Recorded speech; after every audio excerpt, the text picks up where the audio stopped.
milaka ikastetera gara Hego Euskal Herriko ikastetxe eta uni guztietan, alde batetik erreformei eta egungo hezkuntza sistemari kontrakutasuna adieraztera, bereziki kontuan izanik aurten LOMCE eta Heziberriren errebaliden gauzatea den posaketa etorriko dela, apirila eta maiatzaldera, eta bestetik ere, lau ezetera zabaltzera, gure hezkuntza sistema propioa eraiki behar dugula, eta horretarako bidea desobedientzia eginen dugula. Zentzu horretan, gaurko greba mugarri importante bat izanen da, hemendik aurrera desobedientzia konservatirikiko delako, esan dituan errebalida horiei begira.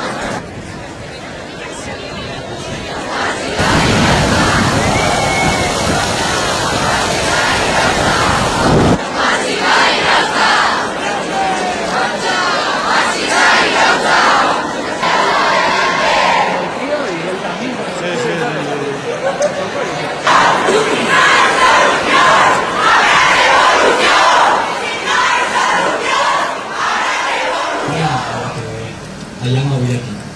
Kualitas